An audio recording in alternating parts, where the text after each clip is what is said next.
It was in the second drawer, the one she never used. Always said it was too shallow to bother with. She joked once, half-laughed over coffee and clutter, that it was a drawer for ghosts, where things wouldn't vanish. But that morning, while fumbling for a pin, he opened it and saw the ghost hadn't vanished at all. There, nestled between expired coupons and a dead battery, was a silver cufflink. Not his. Not even close. His were gold, a gift from his father, monogrammed with an old-world elegance that felt out of place even on their wedding day. This one was modern, glossy, shaped like a thin shard of steel. Sleek. Disposable. And it lay there like it had always belonged, like it hadn't just shattered something fundamental. He didn't touch it. He stood there for a long moment, hands still hovering over the drawer like the air itself had turned brittle. His eyes flicked once to the kitchen, where the hum of the refrigerator kept time like a distant drum. She was out walking the dog. Their dog. The one she insisted they adopt when she said a child could wait, that they needed to practice responsibility together. And somehow, that damn dog had become his more than hers. It followed him like it knew things. Now it was out with her, paws patting on concrete, while a stranger's cufflink rested quietly in a drawer that didn't get used. The drawer didn't matter. The cufflink didn't matter. But the contradiction God that did. He replayed it in his mind with eerie clarity. Her voice, last Thursday night, asking him to grab her lipstick from her bag while she got dressed. Her work purse, sleek, beige, meticulously organized. That lipstick was red. Ruby Night. Same one she always wore when she had big presentations, when she said she needed to own the room. But that night, she didn't wear red. She came down in a soft lavender shade he hadn't seen before. She said the red felt too harsh. But the next morning, he found the napkin, crumpled under the passenger seat. Lipstick on it. Red. Ruby Night. A perfect kiss print. A smudge of someone bold. Confident. The kind of mark you leave when you want to be remembered. He hadn't mentioned it. Just looked at it. Folded it in half. Tossed it in the bin. It wasn't enough to mean anything. Not on its own. Not then. Now this. The drawer. The cufflink. And beside it, a second ghost. A memory more than an object. Tucked into the side wall of the drawer. Barely visible. A stub from a parking garage downtown. Dated 3 weeks ago. He remembered that day. He had been home with a fever, wrapped in blankets, watching the rain trace lines down their window. She had said she'd be working late. Client meeting. She'd kissed his forehead like he was something delicate, something breakable, and said she'd bring soup. She came home hours later, soaked through and irritated, saying the meeting ran over and traffic was a nightmare. She'd forgotten the soup. He didn't ask why her clothes didn't smell like rain. That stub wasn't from her usual garage near the firm. It was from the underground lot of the Astrid Hotel. He knew the name because they'd spent their first anniversary there, before it got popular and expensive. Before it became the go-to luxury pick for people needing a room in the city. People with secrets. People who checked in under aliases or with phones they left in glove compartments. Now, it all unfolded in his mind like film running backward. The lip print. The hotel stub. The cufflink. Tiny things, isolated and meaningless. But together, they formed a mosaic with sharp edges. Still, he didn't speak. He didn't shout. He didn't rage. He closed the drawer. Slowly. Gently. As if sealing it would somehow unmake what it contained. The house was quiet. Too quiet. A Sunday kind of quiet, even though it was Tuesday. The kind of quiet where you hear the tick of the thermostat and the groan of pipes behind the wall. The kind of quiet that usually brings peace but now felt surgical. Cold. Measured. He walked to the sink and poured himself a glass of water he didn't drink. Just held it, feeling the condensation bead down his knuckles. Across the counter, the framed photo from their third anniversary trip still stood. Her arms wrapped around him, her eyes crinkled with sun and laughter. He stared at it like he didn't recognize either of them. Outside, the leash jingled. Footsteps approached the door. The dog barked once, cheerfully. He placed the glass down, perfectly centered on a coaster. No trace. Then he turned away. Not because he was afraid to see her face, but because he already knew it. Already knew the smile she'd wear, the way her keys would clatter into the dish, the way she'd ask if he slept okay, if he needed anything. Already knew the lie would be laced in something sweet and familiar. But something had broken. Not loud. Not dramatic. Not even tragic.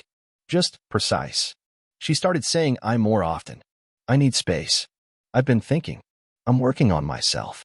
The sentences trailed behind her like perfume, cloying and impossible to grip. At first, it sounded innocent. Empowering, even. He wanted to believe it was therapy talking, podcasts, something healthy she'd stumbled across and embraced with her usual quiet enthusiasm. Growth, she called it. He told himself he admired that. He even repeated it aloud to friends, like a script. Yeah, she's focusing on self-growth lately. It's good, you know. But the words tasted like someone else's life. Someone less aware of the edges starting to fray. Their routines remained untouched. She still kissed him goodbye, still asked how his day was, still laughed in the right places. But it was all airbrushed now, like someone had gone in and removed the soul from their interactions with a smudge tool. He noticed it the way one notices something missing from a familiar painting, not right away, not even consciously, just a faint dissonance that grows louder each day. She smiled more often, but only when she wasn't looking at him. She hummed around the house again, but always songs he didn't recognize, upbeat, glossy things with lyrics that sounded like they belonged to someone else. She started using her office more, the one upstairs with the frosted doors she used to leave open. Now it was closed almost constantly, the subtle kind of close that wasn't accusatory but absolute. Just taking a call, she'd say, always with that perfect upward lilt that made questioning feel rude. He caught himself pausing in the hallway more than once, hand hovering near the doorknob, listening. But all he ever heard was silence, not the comfortable kind. The intentional kind. Then her phone changed. That was quiet too. First, the screen stopped lighting up when she received a message. Then came the new lock code, not an obvious one, either. She used to laugh when he borrowed it and typed in her birthday. You know me too well, she'd tease. Now she kept the screen angled away from him, her thumb sliding in a practiced motion before she even looked down. When he asked if she'd changed it, she blinked once, as if the question itself were foreign. Oh, yeah. Just, privacy and all that. Boundaries. She started talking in abstractions about the importance of alone time, the concept of detachment, the art of becoming whole on your own. He nodded like he understood, but each word landed like a breadcrumb leading him farther from a home he no longer recognized. She said, "we less," and when she did, it sounded like she was quoting an old story. He tried. God, he tried. He brought home wine she used to like. She said she was cutting back. He booked a weekend getaway. She said she needed to sit with herself that weekend. Nothing personal, she added, as if that explained anything. She kissed him on the cheek as she said it, smiling with her mouth and nowhere else. The moment that almost shattered it came on a Monday night. She was upstairs, reading, though the book hadn't moved from her nightstand in 3 days. He was organizing the fridge, not because it needed it, but because he needed to touch something real. As he reached for a stray lime rolling in the crisper drawer, he noticed it, a receipt folded twice, wedged beneath a pack of spinach. Not new. Faint creases. Barely legible. But he unfolded it carefully. It was from a restaurant he didn't recognize. Somewhere downtown, expensive. A place she'd once called too flashy. The date was 3 days ago. A Saturday. She told him she'd gone to a friend's art show. Girls' night. 2 entrees. A bottle of wine. A dessert for 2. He stared at the total like it would whisper something. Like it would confess. Instead, it sat there, mute and undeniable. He should have gone upstairs. Should have asked. Demanded. Thrown it on the nightstand and waited for her face to break. But he didn't. He refolded. Slid it into his back pocket like a thief pocketing something shameful. He finished organizing the fridge, closed the door quietly, and turned off the light. That night, she curled into him in bed, arms draped over his chest like nothing had shifted. Like the ground beneath them wasn't eroding. He stared at the ceiling. Her breathing evened out. Her arm grew heavier, anchoring him in a moment he didn't trust. The next morning, she made pancakes. She never made pancakes on weekdays. Felt like something sweet, she said with a wink. He watched her pour syrup, humming that unfamiliar tune again. Something bright. Something foreign. He noticed she hadn't put her wedding ring back on since her yoga class on Friday. She said she left it in the car, didn't want it clinking on the mat. He didn't ask. He was done asking. Now he watched. And she, unaware of the shift, kept playing the role. But the audience had changed. It was the tags that did it. Not messages, not lipstick, not whispered calls behind a closed door. Just one casual glance at the laundry, and the war began. She was in the shower, humming again, water roaring like white noise trying to cover up a scream. He had knelt by the dryer, pulling out warm fabric, her blouse, his undershirts, a few towels, when he spotted it. A t-shirt, black and unfamiliar, not his. Folded into her gym leggings. But that wasn't it. It wasn't the shirt itself. It was the tag, the sharp white rectangle sticking out like a truth that didn't want to stay buried. His fingers moved without thinking, unfolding the neckline, eyes narrowing on the logo. He knew that brand. It was a local fitness startup, premium athleisure, ridiculously overpriced. She'd mocked the place before, called it pretentious yoga for people who never sweat. He only knew about it because a coworker had recently tried dragging him to one of their trial classes. He had the flyer still somewhere in his briefcase. But this exact shirt, had a barcode on the inside of the tag. QR style. Probably a membership ID or a digital locker link. And suddenly, something clicked. Too specific. Too deliberate. He stood, slowly, walked to the kitchen without a word, and pulled his phone from the charging station. Scanned it. A login page popped up for the fitness studio's member portal. He clicked forgot password, typed the code. The autofill option appeared immediately. His wife's email. Not her main one. An alternate one. A Gmail address he hadn't seen before, not since their early dating days, back when she used it to sign up for shopping newsletters and indie music sites. Something old. Something buried. His blood didn't boil. It cooled. He backed out of the page, screen dark in his hand, and looked up slowly, not like he was dazed, but like he was lining up a shot. The overhead light above the sink buzzed faintly, flickering with age. The quiet around him was no longer silence. It was distance dressed up in civility. The kind you notice in boardrooms right before someone gets fired. He walked calmly back to the dryer, folded the shirt neatly, and placed it at the top of the laundry basket. By the time she came out, skin pink from the heat, hair wrapped in a towel, she greeted him with that artificial light in her voice. God, that shower felt amazing, she said, reaching for the basket. He smiled back, not too warm, not too cold. Just enough. Just polite. He watched her eyes pass over the shirt and stop, a moment too long. Her hand hovered, adjusted a towel instead. Oh, she said, reaching to grab the basket with both hands. I forgot I left this in the car. She didn't explain what this was. He didn't ask. But something about the way she said it, the swiftness, the breath between syllables, was too choreographed. And that's when he knew. Not suspected. Not feared. Knew. It was the kind of truth that wraps itself around your spine and changes how you breathe. He nodded slowly and let her pass. That night, she cooked something elaborate. She always did when guilt simmered just beneath her ribcage. She made Thai green curry from scratch, garnished it with lime wedges and meant like they were contestants on some cooking show that judged by presentation. He chewed each bite carefully, methodically, not tasting a thing. She talked about trying pottery again, maybe signing up for a night class. I think it'd be good for me, she said. Centering. Clay has memory. You know? The instructor said that. He raised an eyebrow, not out of interest, but as a prompt. Go on. She smiled, and for the first time in weeks, he noticed something terrifying in it. She believed she was fooling him. Worse, she was comfortable now. Confident. She thought he'd accepted her distance as a phase. She thought he was too passive, too slow, too trusting to catch her drift. And maybe for a while, she'd been right. But now? Now he wasn't in the dark. He was in position.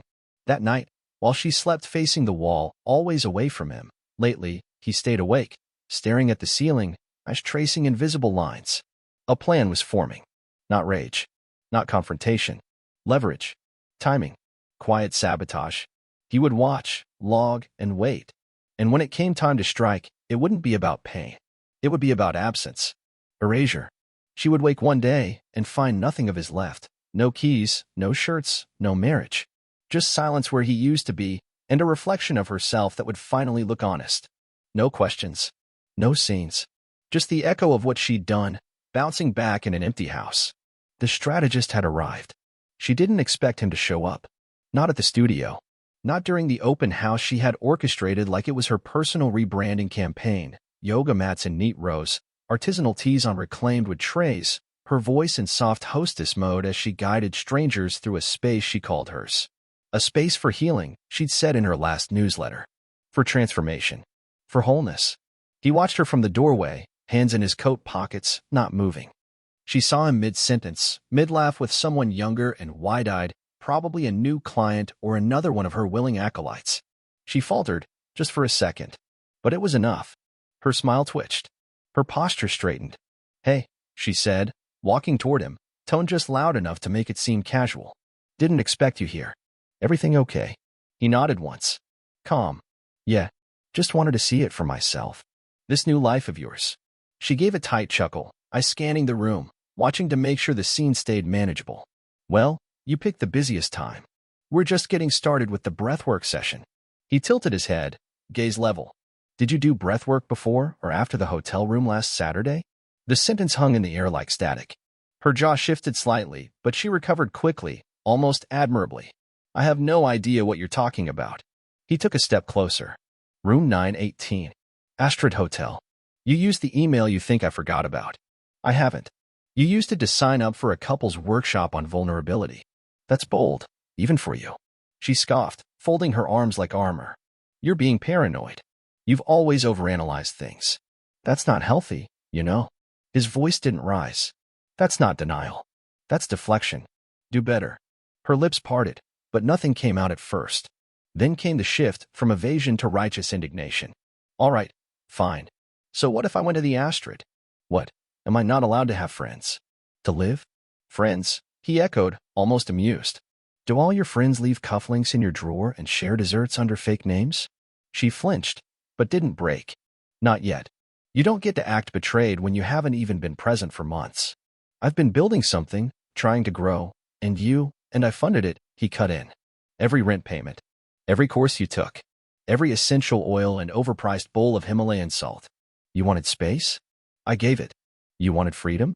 I handed you the keys. What I didn't give you was permission to lie. And you did. Daily. Casually. Like it was your second language. Her mouth opened, but his voice was rising now, not in volume and force. You smiled in my face and called it growth while erasing me from your world in pieces. You kept me around just long enough to legitimize your story, so you wouldn't look like the villain. But here's the truth, you're not a misunderstood woman finding herself. You're just someone who didn't have the courage to leave before you burned it all down. I didn't burn anything, she snapped, mask slipping for a moment. I needed something you couldn't give. Then say that, he said, stepping in close enough for her to lower her voice. Say you outgrew me. Say you were bored. Say the truth, that I wasn't exciting enough. That he made you feel wanted. Say something real for once. She looked down, voice suddenly low. It wasn't about that. But then came the arrogance, the flicker of superiority she always reached for when cornered. You know, you're acting like this is all on me. But you never asked what I needed. You never checked in. You assumed everything was fine because you were fine. No, he replied. I assumed everything was fine because that's what you told me. You said we were partners. You said we were planning a future. You asked me to believe in you, so I did. My mistake was thinking you meant any of it. Her cheeks were flushed now, and the polite murmur of conversation in the studio had quieted. People were watching. She knew it. Her eyes darted. Can we do this somewhere else? Why? He asked, voice cold. Uncomfortable having your truth seen? That's rich, considering how public your lies were. You told people you built this from nothing. You forgot I was there at the beginning, holding your hand when no one else showed up. Her breath caught then. It was subtle. A shift in her shoulders. A tightening around her eyes. I didn't mean for it to get this far, she whispered. He nodded. But it did. And you didn't stop. You just got better at hiding. She reached out, as if to touch him, to salvage something. But he stepped back.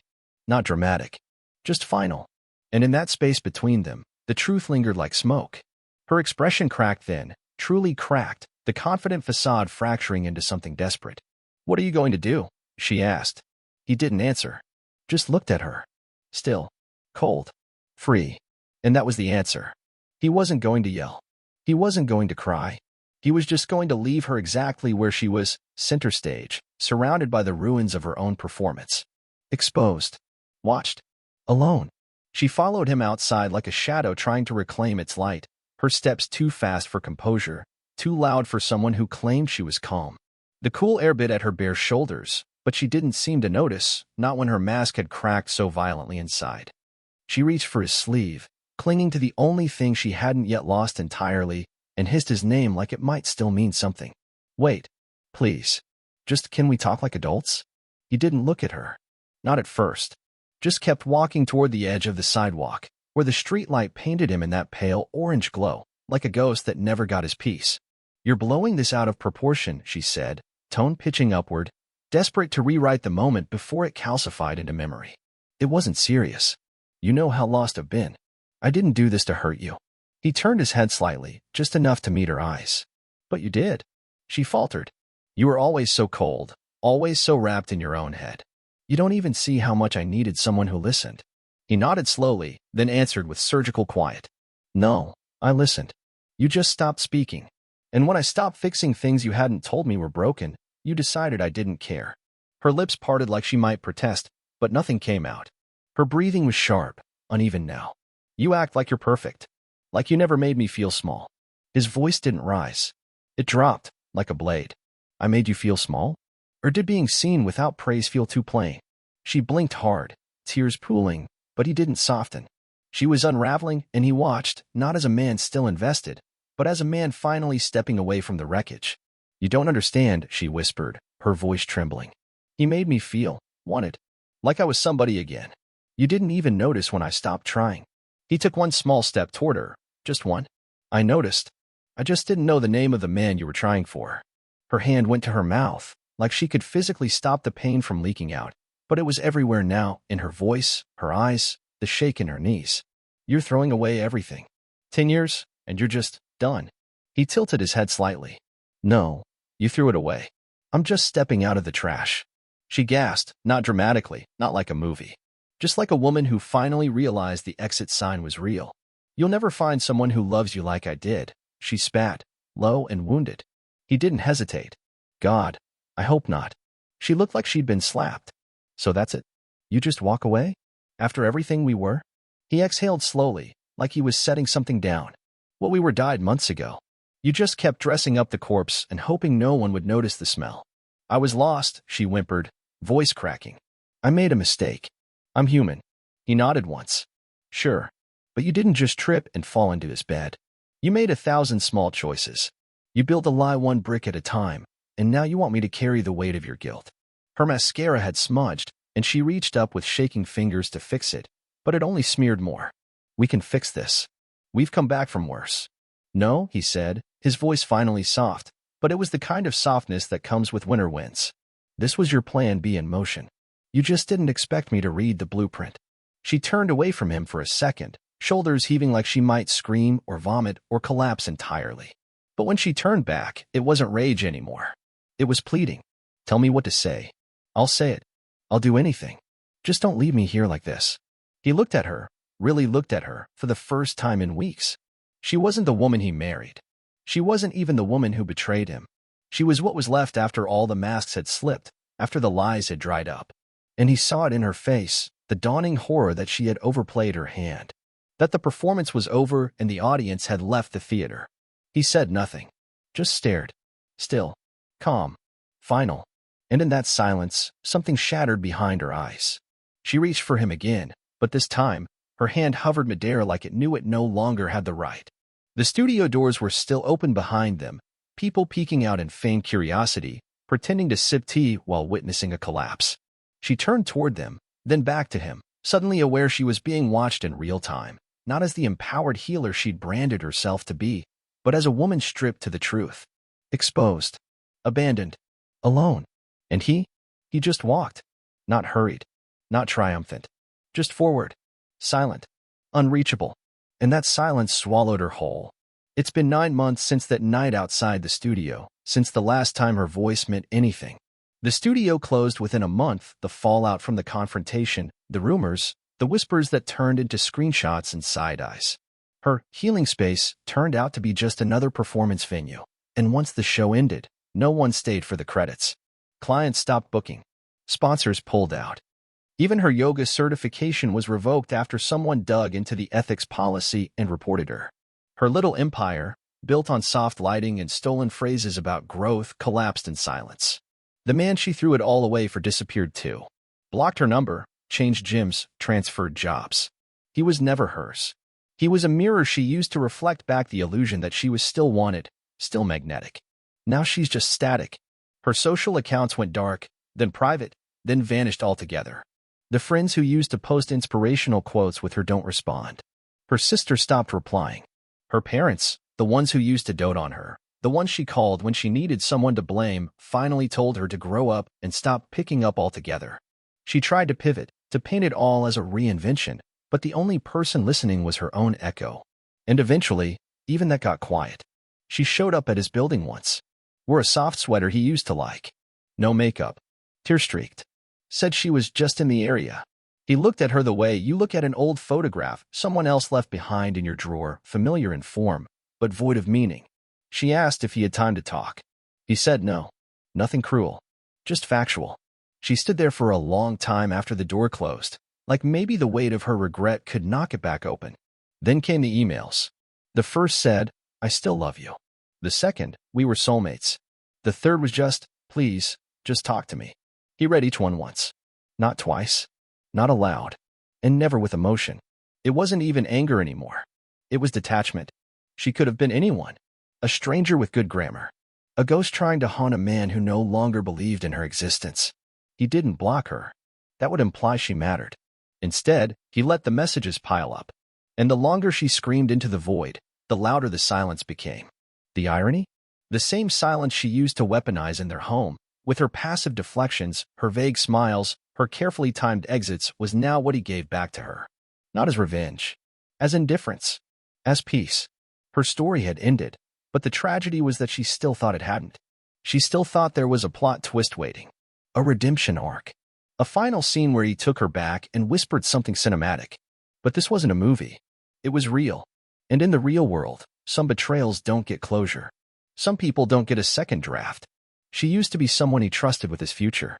Now, she was just a lesson, an expensive one. A memory with sharp edges, filed down to irrelevance. She told herself she had changed. That she had healed. That he was being cold. But she missed the truth completely. It's not that he hated her. It's that he had outgrown the version of himself who ever needed her. And that was her final punishment. Not a fight. Not a courtroom. Just being erased from the life she once tried to control. No closure. No battle. Just stillness. Just freedom. Thanks for listening. Let me know where you're watching from, and what you would have done if it were your wife.